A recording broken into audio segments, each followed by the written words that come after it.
Dear students, आज हम लोग वेस्ट बंगाल बोर्ड के 2014 का कैश बुक का क्वेश्चन करने जा रहे हैं जो डबल कॉलम कैश बुक है। तो हम लोग का फॉर्मेट पहले तैयार है। ये फॉर्मेट है, वन डेट कॉलम, दूसरा पार्टिकुलर्स, तीसरा general folio, cash, bank, date, फिर पार्टिकुलर, जनरल फोलियो, कैश और बैंक। ये कॉलम्स है। क्वेश्चन में दिया हुआ है कि कैश और बैंक का जो बैलेंस है दिसंबर 1, 2016 को दिसंबर 1, 2016 को जो बैलेंस है कैश बुक का, कैश का और बैंक का, वो है 40,000 और 90,000 रेस्पेक्टिवली। कैश का बैलेंस 40,000 है और बैंक बैलेंस 90,000 है। इसको हम लोग यहाँ पर सबसे पहले लिख देंगे ट्रू बैलेंस विधि। कैश कॉलम में लिख देंगे 40,000, बैंक कॉलम में लिख देंगे 90,000। उसके बाद बहुत सारे ट्रांजेक्शन हुए हैं, जैसे कि सेल्स किया गया है। क्वेश्चन में दिया हुआ है, आप देख सकते हो, दिसंबर 5 को सेल्स किया गया है, तो उसका एंट्री होगा, क्योंकि कैश में सेल किया है, goods sold in cash, cash में गुड्स सोल्ड किया गया है, इसलिए इसका एंट्री होगा cash account debit to sales account, cash to sales. और अमाउंट हम लोग कैश कॉलम में लिखेंगे, क्योंकि कैश में माल सेल किया गया है, कैश में गुड्स को सेल किया गया है, इसलिए cash account debit to sales amount हम लोग कैश कॉलम में लिखेंगे। फिर दिसंबर 5 के बाद नेक्स्ट एंट्री है दिसंबर 12 का। 12 में क्या हुआ है, मिस्टर रॉय का दिया हुआ जो चेक था उसको हम लोगों ने बैंक में जाकर डिपॉजिट कर दिया है, इसलिए एंट्री होगा bank account debit to Roy and company account, deposited cheque. जो रॉय एंड कंपनी ने मुझे चेक दिया था, हम लोगों को चेक दिया था, उस चेक को हम लोगों ने जाकर बैंक में जमा कर दिया है, डिपॉजिट कर दिया है, इसलिए एंट्री होगा इसका bank account debit to Roy and company account, deposited cheque. और ये अमाउंट हम लोग बैंक कॉलम लिख देंगे, क्योंकि चेक जब हम बैंक में जमा करते हैं, डिपॉजिट करते हैं, तो हमारा बैंक बैलेंस बढ़ जाता है, इसलिए बैंक कॉलम में हम लोग 30,000 लिख देंगे। नेक्स्ट है 12, ये दिसंबर 1, दिसंबर 5, दिसंबर 12। उसके बाद लिखा हुआ है दिसंबर 13 में लिखा हुआ है हम लोगों ने सैलरी पेमेंट किया है चेक के द्वारा, सैलरी को पेमेंट किया है, स्टाफ को सैलरी दिया है थ्रू चेक के द्वारा, इसलिए हमारा बैंक बैलेंस कम जाएगा, बैंक बैलेंस जो है रिड्यूस हो जाएगा, इसलिए हम लिखेंगे उसका एंट्री होगा salary account debit to bank account. तो कैश में हो जाएगा बाय सैलरी अकाउंट, तो हम लिखेंगे बाय सैलरी अकाउंट। नरेशन देख रहे हैं आप, paid salary to employ by cheque. हमारा बैंक बैलेंस कम जाएगा, इसलिए हम लोग बैंक कॉलम में 48,000 लिख देंगे। क्रेडिट साइड में बैंक कॉलम है, उसमें 48,000 लिखने का मतलब हुआ कि हमारा बैंक बैलेंस घट जाएगा। जब भी बैंक बैलेंस के डेबिट साइड में लिखेंगे हम लोग, तो अमाउंट हमारा बैंक बैलेंस बढ़ जाता है, और बैंक में लिखने से क्या होता है, बैंक बैलेंस कम जाएगा। तो सैलरी हम लोगों ने चेक से पेमेंट किया है, तो हम लोग का जो बैंक बैलेंस है वो कम जाएगा, इसलिए हम लोग वो बाय सैलरी अकाउंट अमाउंट हम लोग 48,000 बैंक कॉलम में लिखेंगे, क्योंकि हमारा बैंक बैलेंस कम जा रहा है, because we are paying salary by check.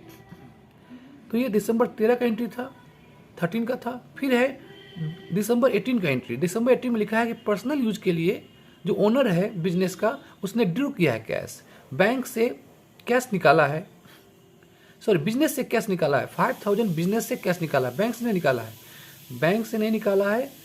जो ओनर है, जो प्रोप्राइटर है, उसने कैश निकाला है बिजनेस से, तो एंट्री होगा drawing to cash, drawing account debit to cash account, क्योंकि उसने ड्राइंग किया है कैश पर्सनल यूज के लिए फ्रॉम द बिजनेस, इसलिए ड्राइंग टू कैश होगा, इसलिए हम लोग कैश कॉलम में लिखेंगे by drawing account drew cash, क्योंकि कैश कम जा रहा है, इसलिए हम लोग कैश कॉलम में 5,000 लिख देंगे।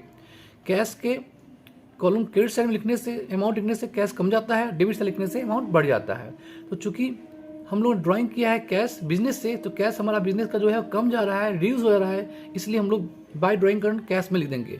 ये कैश में 5,000 लिखने का मतलब हुआ कि कैश हमारा 5,000 से कम गया।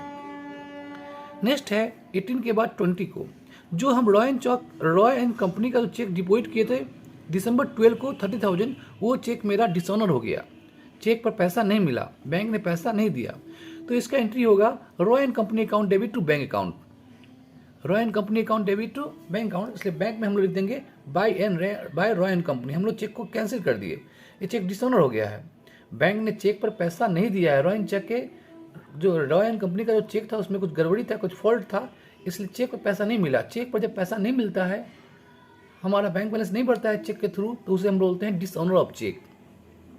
तो रॉय एंड कंपनी ने जो हमको चेक दिया था वो डिसऑनर हो गया है, इसके लिए इनका एंट्री होगा बाय रॉय एंड कंपनी, और हम लोग क्रेडिट में लिख देंगे 30,000, इससे हमारा 30,000 जो बढ़ा था वो अब कम गया, क्योंकि उस समय हम लोग को लगा था बैंक बैलेंस बढ़ जाएगा, लेकिन बढ़ा नहीं है, कम गया, क्योंकि बैंक ने हमारा बैलेंस 30,000 नहीं बढ़ाया। तो ये था दिसंबर 20 का एंट्री 30,000। नेक्स्ट है लिखा हुआ, नेक्स्ट क्वेश्चन है, नेक्स्ट एंट्री है दिसंबर 30 का। दिसंबर 30 को हम लोगों ने कैश जाकर के बैंक में जमा किया है, कैश जाकर के बैंक में जमा किए हैं। तो एक कॉन्ट्रा एंट्री होगा, जब कैश और बैंक एक साथ या बैंक और कैश एक साथ जब किसी जनरल एंट्री में आ जाए तो उसे हम लोग कॉन्ट्रा एंट्री सिस्टम कहते हैं, कॉन्ट्रा एंट्री होता है वो। तो कैसे हो रहा है यहाँ पर, तो हम लोगों ने कैश जाके जमा किया बैंक में, तो बैंक अकाउंट बढ़ जाएगा हमारा। तो bank account debit to cash account, deposited cash into bank, आप नेशन देख सकते हो, bank account debit to cash account, deposited cash into bank. हमारा बैंक बैलेंस बढ़ गया 32,000 से 32,000 से बैंक बढ़ जाएगा, क्योंकि हम लोग कैश जाकर के बैंक में जमा कर दिए हैं। ये कॉन्ट्रा एंट्री, इसलिए हम लोग इसका जनरल पोलियो में हम लोग सी लिख देते हैं। सी सो ये दिखाता है, डिनोट करता है कि कॉन्ट्रा एंट्री, ये एंट्री जो है कॉन्ट्रा एंट्री है। तो आई रिपीट, बैंक अकाउंट मेरा बढ़ जा रहा है, क्योंकि हम लोग के कैश जाकर के 32,000 रुपया बैंक में जमा कर दिए हैं। तो बैंक अकाउंट बढ़ जा रहा है, इसलिए bank account debit to cash account, bank account debit to cash account 32,000। लेकिन मेरा कैश भी तो कम जा रहा है, बैंक बढ़ रहा है, कैश कम जा रहा है। तो कैश कमने का एंट्री हम लोग क्रेडिट साइड में करेंगे। बैंक बढ़ रहा है, इसलिए बैंक अकाउंट में 32,000 रुपया लिख दिए हम लोग डेबिट साइड में, 32,000 रुपया कैश के थ्रू से बढ़ रहा है। बैंक हमारा बढ़ जा रहा है 32,000 कारण, लेकिन हमारा कैश भी तो कम रहा है। तो इसलिए हम लोग लिखेंगे कैश अकाउंट में लिखेंगे हम लोग बाय बैंक अकाउंट कॉन्ट्रा, और हमारा कैश कम जा रहा है इसलिए हम लोग 32,000 लिख रहे हैं। इसका मतलब हुआ कैश हमारा कम जा रहा है, क्योंकि कैश का पैसा बैंक बैलेंस में चल जा रहा है। तो कैश अकाउंट में लिखेंगे हम लोग 32,000 रुपया 32,000, इससे पता चलता है कैश क्रेडिट साइड में है, 32,000 रुपया मेरा कैश कम जा रहा है, क्योंकि उसका पैसा बैंक बैलेंस में चला जा रहा है। तो ये कॉन्ट्रा एंट्री हुआ। I repeat, bank to cash, bank में लिखेंगे हम लोग टू कैश अकाउंट, और कैश में लिखेंगे हम लोग बाय बैंक अकाउंट। यहाँ कैश में 32,000 लिखने का मतलब हुआ मेरा कैश 32,000 से कम गया। यहाँ बैंक बैलेंस में 32,000 लिखने का मतलब हुआ मेरा बैंक बैलेंस 32,000 से बढ़ गया, क्योंकि उसमें कैश जाके डिपॉजिट हो गया है। अब हम लोग इसको टोटल करेंगे। कैश का टोटल जो है वो 52,000 है। नॉर्मली कैश का डेबिट साइड जो होता है वो ज़्यादा होता है, तो 52,000 लिख देंगे। यही अमाउंट हम लोग यहाँ लिख दिए, यही अमाउंट हम लोग यहाँ लिख दिए क्रेडिट साइड में। तो कैश का टोटल 52,000 था, उससे हम लोगों ने 5,000 और 37,000 डिडक्ट किया है। तो बैंक बैलेंस आया है बाय बैलेंस CD 15,000। तो ये 15,000 जो है, ये जो 15,000 है, ये हमारा है कैश का balance CD, closing cash balance जो हुआ, या बाय बैलेंस CD जो बोल सकते हैं हम लोग, वो हुआ 15,000। और उसको हम लोग दिसंबर 31 माने महीना का जो अंतिम दिन होता है, लास्ट डे होता है, उसी दिन को हम लोग करते हैं, इसलिए लिखा हुआ दिसंबर 31 बाय बैलेंस CD। कैश में लिखेंगे हम लोग 15,000। उसी प्रकार से हम लोग देखते हैं बैंक का टोटल किए हैं तो 1,50,000, इसका भी डेबिट से ज़्यादा है, तो 1,50,000 यहाँ भी लिखेंगे और उसका क्रेडिट साइड बैलेंस यहाँ भी लिखेंगे। अब बैलेंस करेंगे, बैलेंस करने के लिए 152,000 से हम लोग 48,000 और 30,000 दोनों को डिडक्ट कर देंगे, सब्सट्रैक्ट कर देंगे। तो जो वैल्यू आया वो आया 74,000। तो ये 74,000 जो है वो है closing bank balance, closing bank balance मतलब बाय बैलेंस CD। तो यहाँ पर जैसे हम लोग देखे शुरू में था, ओपनिंग कैश 40,000, ओपनिंग बैंक 90,000,